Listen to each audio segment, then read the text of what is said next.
Hello and welcome back as we settle in for Perelandra.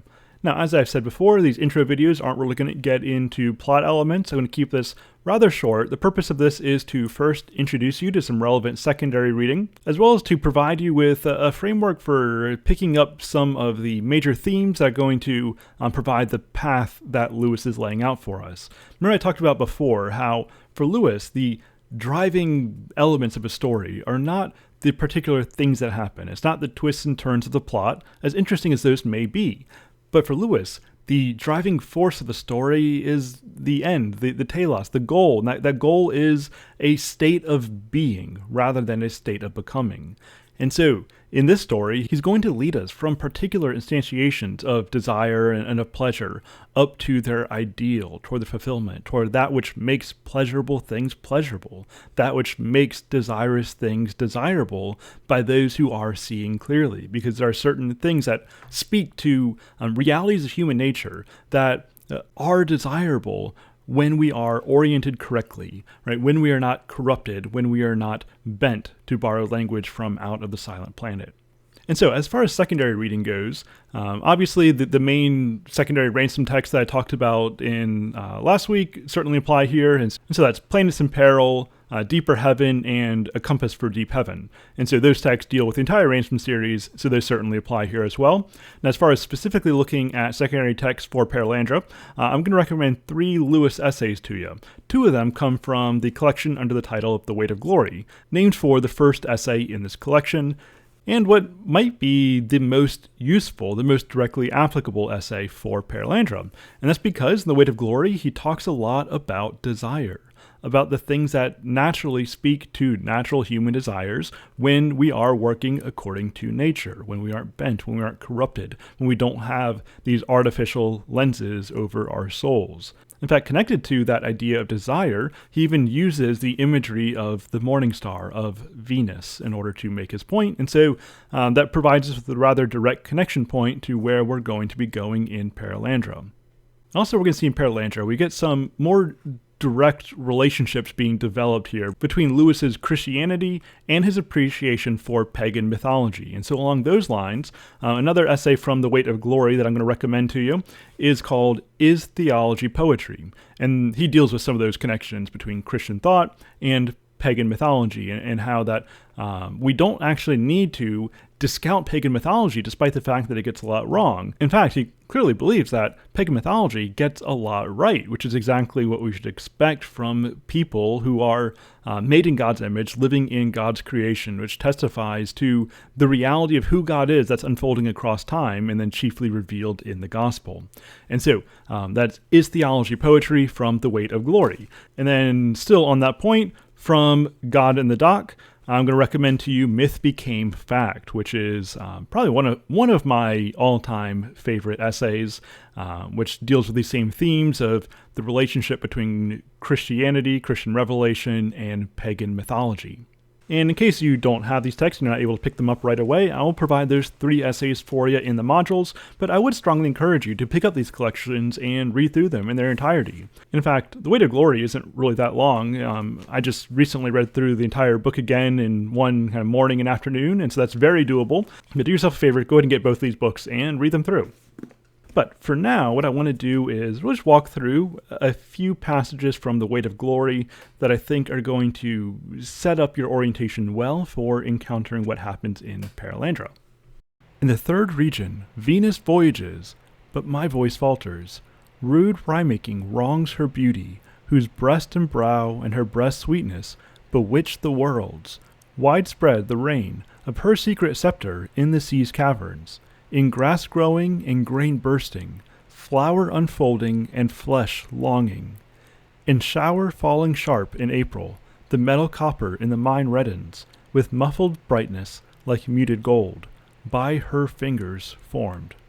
And that is from C.S. Lewis's poem, The Planets, which I recommend reading in its entirety, and in fact I'll go ahead and put that in this week's module. But for now, as I said, I want to mostly focus on his essay, The Weight of Glory. And I'm not even going to provide a lot of extended commentary here. What I want to do is just point your attention to certain passages that get at some ongoing themes that are going to develop throughout the story. And then in the next video, I'll go back and look at some of these in reference to the story itself. But near the beginning of this essay, Lewis writes, "If you ask 20 good men today what they thought the highest of the virtues, 19 of them would reply, unselfishness. But if you had asked almost any of the great Christians of old, he would have replied, love. You see what has happened? A negative term has been substituted for positive, and this is of more than philological importance." And so he's pointing out that this change that's taken place is not just a superficial change in language, but it's actually a change in philosophy. It's a change in theology. It's a change in the way that we see people, the way that we see the world. And in fact, if you ask 20 people today what the highest virtue is, they might say something like tolerance, which is connected to the same idea of unselfishness. The idea being that the best that I can do is not interfere with your life, right? Because, I mean, there is no truth, there is no goodness, there is no beauty, there's no reality, there's no inherent meaning in life. We're all just sort of fabricating it out of nothingness. And so the worst thing that I can do is to impede your right to self-creation. That's a very postmodern idea that is just a further development of what Lewis was dealing with in his own day. But you go back, as he said, you ask the great Christians of old, and they would have said that the chief virtue is love, that we actually very much are meant to interfere in other people's lives for the better. Aristotle defined love as willing the good of the other. And what that means is that we need to have some understanding of what the good is, and we need to give ourselves over to the good for the sake of others, even if that means we might have to interfere in their lives. Right? The message of Christianity is not that God cares about us so much that he's going to leave us alone. That actually wouldn't be caring for us at all. No, the message of Christianity is that God actually loves us, and that's precisely why Christ gave himself over for our good. And so, too, the Christian message is that we are to give ourselves over for the good of others. Husbands are supposed to love their wives as Christ loved the church and gave himself over for her. And then generally, in our relationships with others, we are told to love one another as Christ has loved us. And so we have a call not just to be unselfish, not just to leave people alone, but to actually better the lives of those around us, to give ourselves over for the good of others. And Lewis goes on to say, the New Testament has lots to say about self-denial, but not about self-denial as an end in itself. We are told to deny ourselves and to take up our crosses, in order that we may follow Christ. And nearly every description of what we shall ultimately find if we do contains an appeal to desire. And so this is connected to the same thing I was just talking about, that the chief virtue is not just unselfishness. It's not just about not satisfying your own personal desires. No, we actually are to satisfy our deepest longings. Our deepest desires speak to that which is deeply desirable. I mean, odds are everyone here is familiar with the argument from Mere Christianity, whether you've actually read Mere Christianity or not, that, Lewis talks about the fact that, we have these deep desires for another world, for paradise. And just as our desire for food and drink point to the fact that there is reality to food and drink, so too, perhaps our deep longings for something that we can't find in this world are a good indicator that there really is something beyond this world. Something like our home country that we never find in this world around us, but that we anticipate with every good and beautiful and true thing. Because the chief Christian virtue is love, we are willing and we are able to practice the right kind of self-denial with the hope that in self-denial, in surrendering the world, we will actually get it back anew. We will get it back glorified. But there is no Easter without Good Friday. There is no crown without the cross. And keep in mind that Perelandra takes place right on the heels of Out of the Silent Planet. Ransom is literally commissioned by the Oyarsa of Mars. And keep in mind what the Martian influence means, right? This symbolized strength, power, rigidity. It's kind of fearsome. Remember when Oyarsa said that if it was in his jurisdiction to do so, he would have just killed the humans on his planet. And so there is a violence here. However, in the true Martian spirit, this is a brutal, harsh, violent tendency that is submitted toward a greater reality. And so Oyarsa does follow the regulations imposed upon him in the natural order of the cosmos. And so he doesn't have jurisdiction to unbody the humans on his planet, and so he doesn't do so. And so he has strength and he has power, and he's willing to exercise it when it is within his rights to do so. But the true Martian influence means not just that you have strength, but that you have the strength to withhold that strength in submission to a greater reality. This is a knightly kind of strength. And of course, what do knights do in all the great stories? They protect and serve and submit themselves to the good of damsels. And so too, Ransom is going off on a quest to serve and to protect the Lady of Perelandra. But even this is just a particular that's pointing us to a grander reality. Because really what's going on here is it's not just Ransom is serving the Lady of Perelandra. Really what we have here is the martial spirit is serving the Venusian spirit. And this Martian spirit is using its strength in service to the ultimate good and in sacrificial devotion to the Venusian spirit. And so Lewis here is really starting to lay out his philosophy and his theology of gender, and that is going to come into rather direct terms toward the end of Perelandra, and so we'll talk about that more in the next video.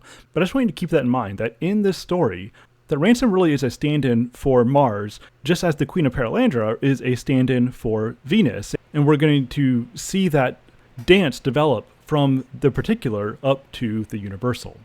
Now, I'm not going to say a whole lot about this, but just continuing this theme of desire and this movement of desire from the particular and the surface level to the reality, or to use Plato's language, this movement from the shadow up to substance. And so Lewis writes, "Indeed, if we consider the unblushing promises of reward and the staggering nature of the rewards promised in the Gospels, it would seem our Lord finds our desires not too strong, but too weak.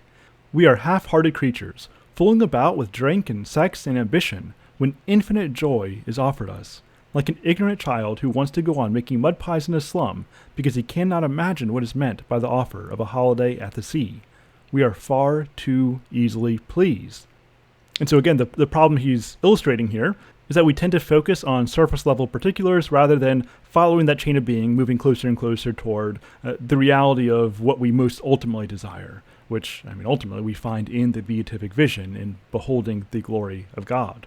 And along the same lines, he writes here, "If a trans-temporal, trans-finite good is our real destiny, then any other good on which our desire fixes must be in some degree fallacious, must bear at best only a symbolic relation to what will truly satisfy."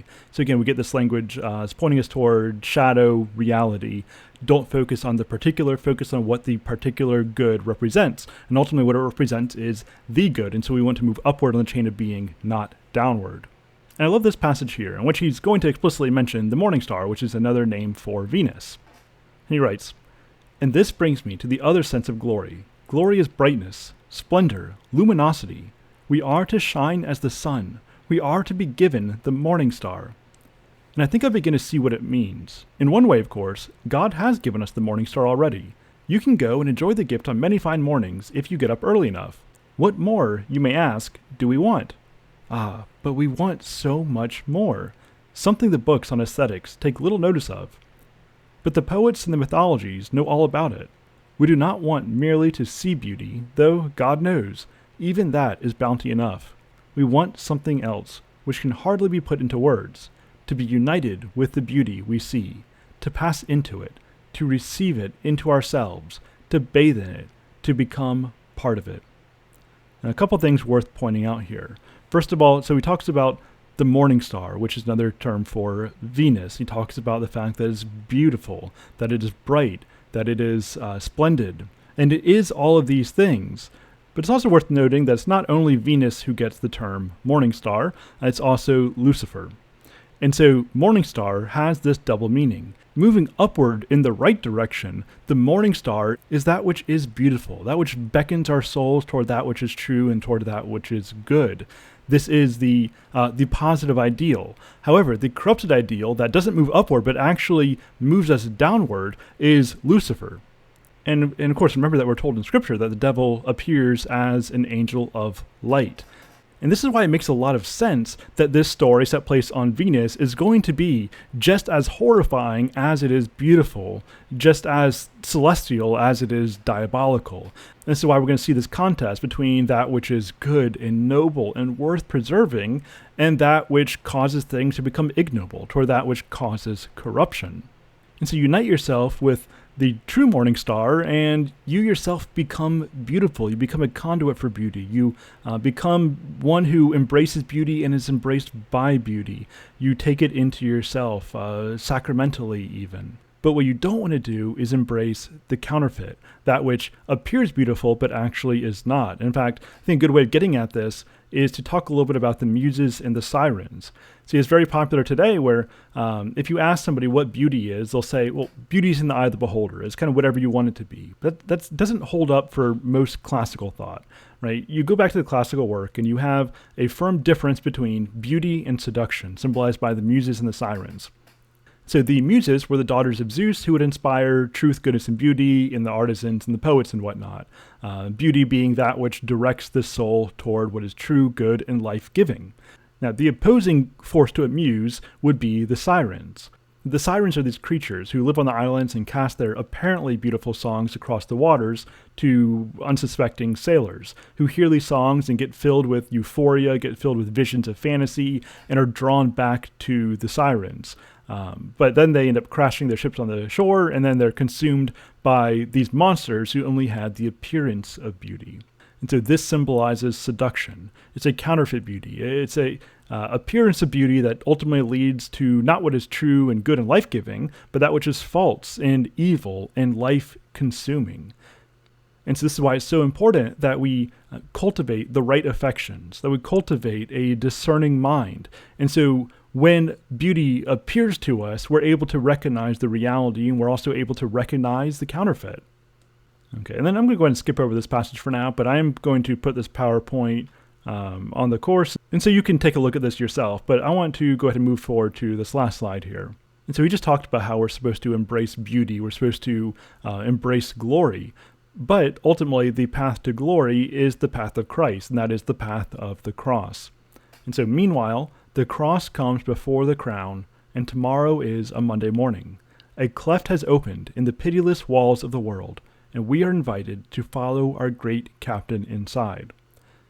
I'm not even going to comment on this, other than to say that as you approach the end sequence of Perelandra, keep these sentences in line, and especially the very specific imagery that's brought up in this language. But that's all I'm going to say for now. I will return to that in the next video. And that's going to give you some basic ideas to think about, some ideas to keep in mind as you read through Perelandra.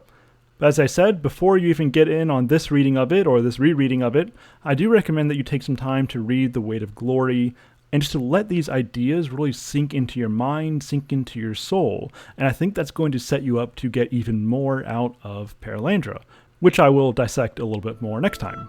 And until then, Godspeed.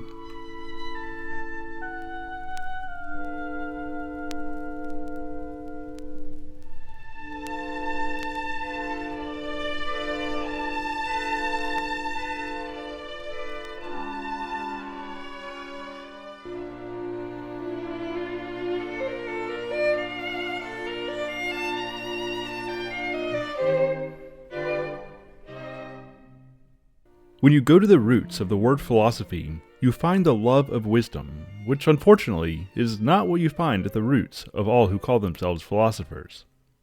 Now, how do we get here? What are the ideas that shape our world, and what can the old world tell us in response to the perennial questions of what it means to be human, what is our purpose, and what, if anything, ought we aspire to? In a brief history of ideas, we will navigate major epics of thought and survey some of the most important figures in the Western canon, including Plato, Aristotle, Boethius, Augustine, Anselm, Aquinas, Descartes, Nietzsche, Sartre, and Kierkegaard.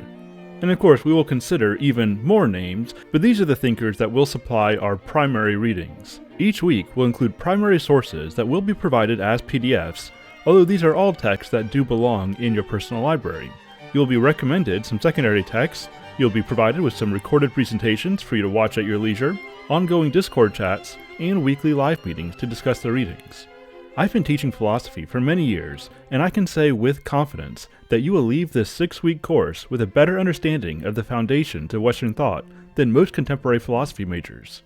Enroll today by going to patreon.com/mythicmind and checking out the shop, or you can gain access to all courses, past, present, and any course that begins during the term of your subscription by purchasing a Tier 3 annual subscription. So again, purchase a Tier 3 annual subscription, and I will give you a special code that gives you access to all courses that either have taken place or do start in this term. And I sincerely hope to see you there.